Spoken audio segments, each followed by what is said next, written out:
आंदोलन पुन्हा सुरू झालं, पर्रीकरांच्या विरुद्ध सुरू झालं. कारण आंदोलन हे कुठला पक्ष सत्तेवर आहे त्याच्यावर अवलंबून नव्हतं, सिद्धांतावर अवलंबून होतं. आणि मातृभाषा टिकली पाहिजे, दोन्ही मराठी आणि कोकणी याच्याकरता आंदोलन. स्वर्गीय भिकूभाई आंग्रे या आंदोलनात अगदी सक्रिय राहिले त्या सुरुवातीच्या काळात. भारतीय जनता पार्टीच्या सरकारातल्या लोकांनी आम्हाला फसवलेलं आहे, जनतेच्या आकांक्षांशी विश्वासघात केलेला आहे. आता गेले 8 महिने ही मराठी सहभाषा नाही हे सिद्ध करण्यासाठी काय केलेलं आहे आणि पुरावे नको तेवढाच पुरावा पुरेसा आहे. 8 महिन्यापूर्वी सरकारी नोकऱ्यांसाठी ज्या मुलाखती घेण्यात आल्या त्या मुलाखतींमध्ये जवळजवळ आपले 40,000 पोरं निरनिराळ्या पदांसाठी, पोस्टसाठी मुलाखतीला बसले. त्या मुलाखतीला जी प्रश्नपत्रिका काढण्यात आली आणि आता चालू आहे त्या प्रश्नपत्रिकेत 80% गुण इंग्रजीला, कुणाचं लांगुल चालन करण्यासाठी, कुणाला अधिक हस्तक्षेप करता यावा म्हणून 80% गुण दिले असतील, कोकणीला राजभाषा म्हणून फसवलं 20 गुण दिले, मराठीला काढून टाकली, म्हणजे पूर्णपणे उच्चाटन केलं. मराठी नावाची गोष्ट आता सरकारी नोकऱ्यात नाही. 2,500 उमेदवारांची निवड झाली आणि तोंड घेऊन मुख्यमंत्री सांगतात त्याच्यातले 2,000 जे आहेत ते मराठीचेच विद्यार्थी आहेत. म्हणून मराठी कच्ची करता काय तुम्ही? मराठी जर एवढी प्रभावी जर असेल ते शिक्षण का बंद करता, शाळा का बंद करता, आणि तुमची भूमिका मराठी विरोधी का? तुम्ही तोंडाने एक शब्द का बोलत नाही आणि कच्ची करण्याचा प्रयत्न कसा करता? हे कोणीतरी विचारलं पाहिजे, जाब विचारला पाहिजे. तो विचारतच आहोत आम्ही. परंतु आता या शाळा ज्या आहेत, आता लोक आता पालक विचार करायला लागलेले आहेत की 80% गुण इंग्रजी आणि 20% जर कोकणी असेल. त्यांनी आणि एक गोष्ट जाहीर केली प्रमोद सावंतांनी, ती म्हणजे तुम्हाला तुमच्या पोरांमध्ये पात्रता जरी असली, तुमच्या मुलांकडे जरी निवासी दाखला 15 वर्षाचा असला तरी त्यांना नोकरी मिळण्याची गॅरंटी नाही. ते कोकणी परीक्षा पास झाले पाहिजेत. आम्हाला प्रश्न नाही, कोकणीला समान ठेवा ना, 50 गुण ठेवा आणि 50 गुण मराठीला ठेवा, तो प्रॉब्लेम नाही. तुम्ही 80 गुण म्हणजे कोकणी प्रेमी भांडोत किंवा न भांडोत त्याला कदाचित हेच वाटलं असतं, बरं झालं मराठीचं उच्चाटन झालं, तो कोकणीचा इन्सर्ट आहे, अपमान आहे तो. म्हणजे 80 गुण हे अजूनही म्हणजे मातृभाषा चालवणारा सरकार असं सांगतं, ते सरकार खूप सांगतं, तिकडे ते अमुक गोष्टी सांगतं, म्हणजे गोमातेचं पूजन वगैरे करतात आपल्या देशात आणि दुसऱ्या दिवशी ते घोषणा करू शकतात त्याच तोंडातून, मारण्याची तोंड नाहीत दोन, एकाच तोंडातून सांगू शकतात की आपल्या बांधवांना इथे गोव्यात जे गोमांस भक्षण करतात त्यांना कुठल्याही पद्धतीने गोमांस कमी पडू देणार नाही ही घोषणा ते दुसऱ्या दिवशीच करतात. ते सिद्धांताच्या गोष्टी बोलतात आणि सिद्धांताची पायमल्ली सगळ्यांच्या समोर, लाचारांच्या समोर करतात. आपला समाज लाचारच आहे. स्वाभिमानी जनता अजून शिल्लक आहे आपल्यासाठी, ती घाबरत नाही. अशा प्रकारच्या मराठीच्या जाज्वल्य प्रेमापुढे एकत्र यायला घाबरत नाही. पण अनेक जण घाबरतात, जणू काही सरकारच त्यांना पोसत आहे. त्यांच्या 4 पिढ्या सरकारने पोसलेल्या आहे आणि आता पुढच्या 4 पिढ्या सरकार पक्षच पोसणार आहे. अशा पद्धतीचं हे करून आपला मातृशक्ती वर्ग, आपला तरुण वर्ग हा लाचार बनलेला आहे, बनवला गेलेला आहे. ही गोष्ट जी आहे हा मोठा खतरा आहे बाहेरनं. मी डॉक्टर हेडगेवार शिक्षण संस्थेशी संबंधित आहे प्रारंभापासून, त्याच्या स्थापनेपासून. शाळा चालतात आमच्या ठिकठिकाणी. मराठी शिकण्यासाठी पालकांची ऍडमिशनसाठी रांग लागते. 200, 250 ऍडमिशन नव्या शाखातही परतून लावावी लागतात. म्हणजे बाबा जागा नाही बसायला वगैरे असं सांगावं लागतं. पूर्व प्राथमिक आणि प्राथमिक ही मराठी माध्यमाची शाळा सगळीकडे चालतात. त्या शाळांवर आज अशी पाळी या सावंत सरकारने, म्हणजे भारतीय जनता पार्टीच्या कार्यकर्त्यांनी, ते जर खरेच मराठी प्रेमी असतील तर जा विचारला पाहिजे. तर आज हा प्रश्नपत्रिका जी आहे त्या प्रश्नपत्रिकेतून मराठी डावलली गेली आणि आता ते घोषणा करतायत आम्ही आमचं सरकार समान वागणूक देतो मराठी आणि कोकणीला. म्हणजे कोणत्या तोंडाने ते धाडस करू शकतात मला माहित नाही. आणि हे आंदोलन झाल्यानंतर आपल्या तोंडाला पानं पुसली गेली. आता नवीन हे चालू आहे, सगळं नवं सरकार आहे. आता नवं सरकार म्हणजे तेच सरकार गेल्या 14 वर्षांपासून आता आहे भारतीय जनता पार्टीचं. त्याच्यातली स्थित्यंतर मी आपल्या माहितीसाठी म्हणून सांगतो. मराठीवर त्या काळी अन्याय झाला ज्यावेळेला केंद्रात आणि गोव्यात दोन्ही ठिकाणी काँग्रेसचं राज्य होतं. अन्याय म्हणजे डिस्टिंक्शन मिळवणारा विद्यार्थी, म्हणजे जवळजवळ पैकीच्या पैकी मार्क घेणारा विद्यार्थी जर अत्यंत दारुणपणे फेल झालेला असेल तर आपण काय म्हणणार आहोत त्याला? पण हे विचित्र आहे, हे अकल्पित आहे, आपण त्याची कल्पनाही करू शकत नाही. आणि त्यामुळे मराठी अत्यंत प्रभावी सगळ्या निकषांवर राजभाषेच्या उतरणारी भाषा. त्याचा मी पुनरुक्ती करत नाही, कारण इथे सांगितलेलं आहे शिकणारी मुलं अधिक मराठी, पेपर मराठी, वाचणारे वाचन मराठी, प्रसिद्ध होणारी पुस्तकं मराठी, 120 ग्रामपंचायतींनी ठराव केले मराठी, 11 पैकी 8 ग्रुप्सनी ब्लॉक्सनी ठराव केले मराठीच्या समर्थनार्थ आणि 11 पैकी 8 नगरपालिकांनी ठराव केले मराठीच्या समर्थनार्थ. हे सगळं आहे. डिस्टिंक्शन मिळवणारा विद्यार्थी जो आहे त्याला राजकीय हेतू मागे ठेवून नापास करून टाकतो. आणि आपल्याला सगळ्यांना सांगण्यात आला, परत पानं पुसण्यात आली आपल्या तोंडाला, सहभाषा हा दर्जा दिलेला आहे गुळमुळीत असं जाहीर केलं गेलं आणि आपण आनंदात होतो सहभाषेचा दर्जा मिळाला. सहभाषा याचा अर्थ आहे, लक्षात ठेवा, कुठल्याही राज्यात देशातल्या सहभाषा नावाची गोष्टच नाही. इथे फसवण्यासाठी सहभाषा हा शब्द त्यांनी घेतला. सगळीकडे ऑफिशियल लँग्वेज, म्हणजे जर मराठीला समान दर्जा जर द्यायचा असेल तर कोकणी आणि मराठी या ऑफिशियल लँग्वेजेस असं म्हणावं लागतं. तो दर्जा दिला गेलेला नाही आणि त्यामुळे आपल्याला सलग फसवण्यात आलं. आणि एक विशेष गोष्ट आहे, एक कटकारस्थान आहे.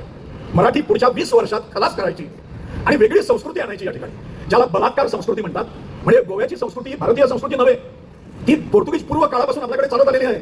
अनेक राज्य करत होते त्यावेळेला, भारतीय राज्य करत होते. पोर्तुगीजांपासून आपला इतिहास सुरू झाला नाही, परंतु एक नवी संस्कृती निर्माण करून लोकांसमोर आणणे, तिला मी बलात्कार रेप कल्चर म्हणतो, बलात्कार संस्कृती म्हणतो. ही बलात्कार संस्कृती हळूहळू इकडे आणण्याच्या दृष्टीने मराठी जर अडसर ठरत असेल, अडथळा ठरत असेल, ती मराठी खलास केली पाहिजे. पोर्तुगीजांनाही जे जमलं नाही आणि शेवटच्या दिवसात पोर्तुगीजांनी आपण स्वतंत्र होण्यास 8 महिने असताना 1960 साली अँटोनियो ओलिव्हेरा सालाझार या हुकुमशहाला पोर्तुगीजांच्या पार्लमेंटमध्ये मराठी ही गोव्याची भाषा आहे आणि त्यामुळे इथल्या गोव्यातल्या इस्ताद इंडिया सरकारने पूर्ण समर्थन दिलं पाहिजे अशा प्रकारचा ठराव त्या पोर्तुगीजांना ज्यांनी जुलूम केले आणि अत्याचार केले आपल्यावर धर्माच्या नावाने धर्मच्छल केला इथे त्यांना ते करावं लागलं. कारण राज्य करायचं असेल तर मराठीला मान्यता दिल्याशिवाय राज्य करता येत नाही. बहुसंख्य मराठी आहे, सगळीकडे मराठी आहे. या पद्धतीचा व्यवहार त्यावेळी राहिला. त्याच्यानंतरची स्थिती आपलं सरकार, आता पोर्तुगीजांचं सरकार नाही, आता आपलं सरकार आहे. म्हणजे सहजगत्या हा विषय जो आहे हा यायला पाहिजे, कारण त्यांनी मान्य केलेला आहे. पर्रीकरांनी विरोधी पक्षनेता असताना बोडगेश्वराच्या मंदिराच्या प्रांगणात 10,000 भारतीय जनता पार्टीच्या कार्यकर्त्यांच्या अधिवेशनात ठराव मांडला मराठी समर्थनाचा. त्यावेळी लालकृष्णजी अडवाणी हजर होते. त्यावेळेला त्यांनी ठराव मांडला, श्रीपाद नाईकांनी अनुमोदन दिलं. त्याच्यावर भाषणं ॲडव्होकेट मनोहर अडवईकर, गोविंद पर्वतकर वगैरे ही श्रेष्ठी मंडळी जी आहे भाजपमधली त्यांनी भाषणं केली. त्याच्यानंतर विरोधी पक्ष नेता असताना मनोहर पर्रीकरांनी ठराव मांडला, मराठी राजभाषा केली पाहिजे म्हणून ठराव मांडला. विरोधी पक्षात असताना सत्तेत आल्यावर सत्तेचं राजकारण, नीच हलकट राजकारण जे आहे हे सुरू झालं.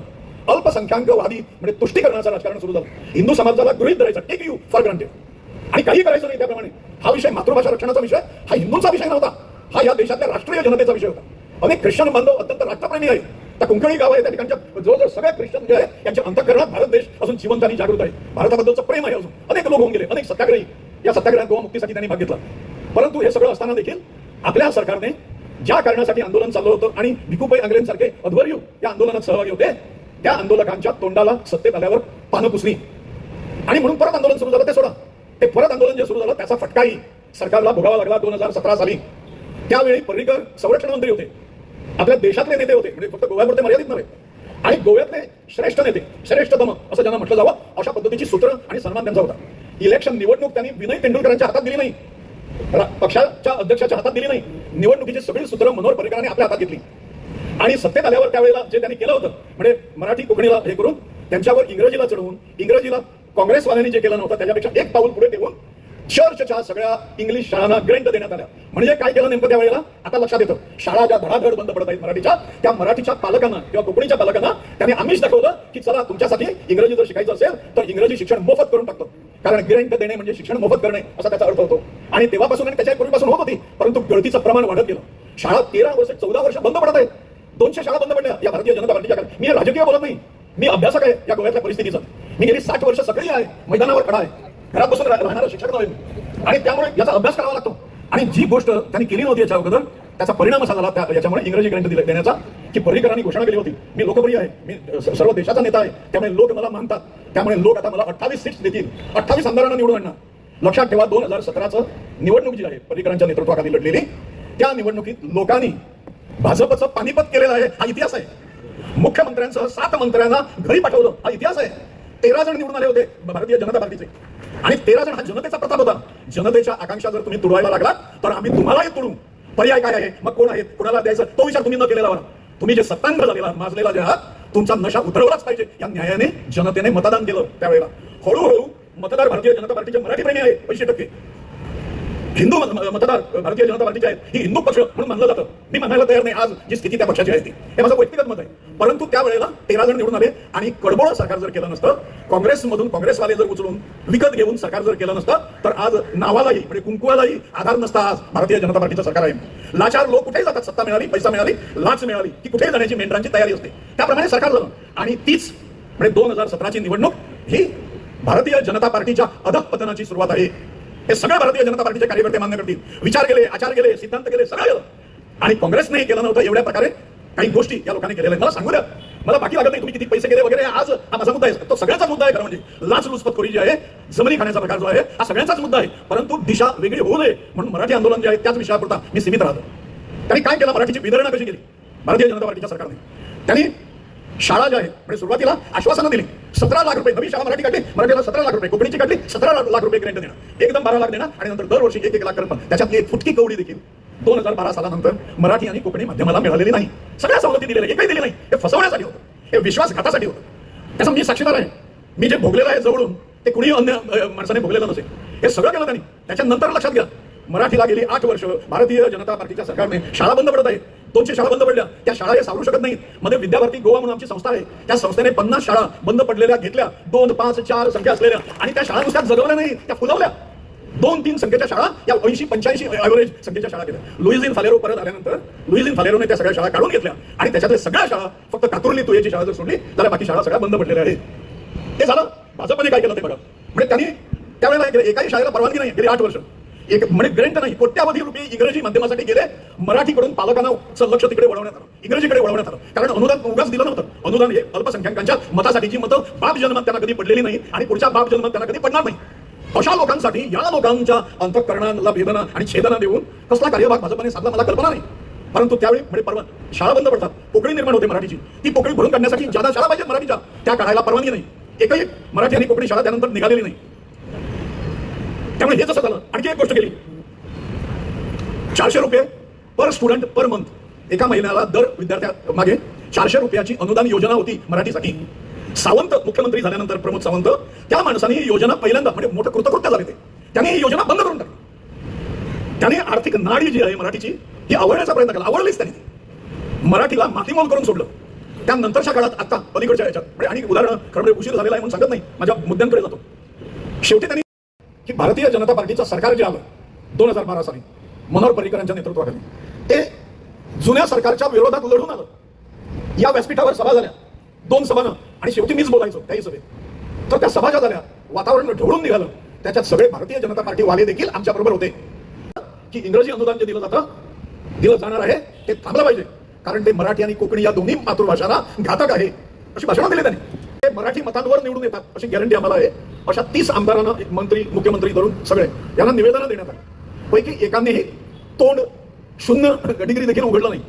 फक्त एक जीत आरोलकर, हे मांजऱ्याचे आमदार, त्याने कसं बसं प्रश्नोत्तराच्या तासाला जर प्रश्न उपस्थित केला तर त्याच्यावर चर्चा करण्याची बांधिलकी नसते. चर्चा नाही, तुम्ही नुसता उपस्थित करता तेवढ्या पुरताच, त्याच्यावर चर्चा नाही, निर्णय नाही, आव्हानं नाही, ठराव घेतले वगैरे असं नाही. अशा पद्धतीने त्यांनी जेमतेम मराठीचं राजभाषा आंदोलन हा प्रश्न तिथे विधानसभेच्या विषयावर मांडला. त्यांचं अभिनंदन केलं आपण.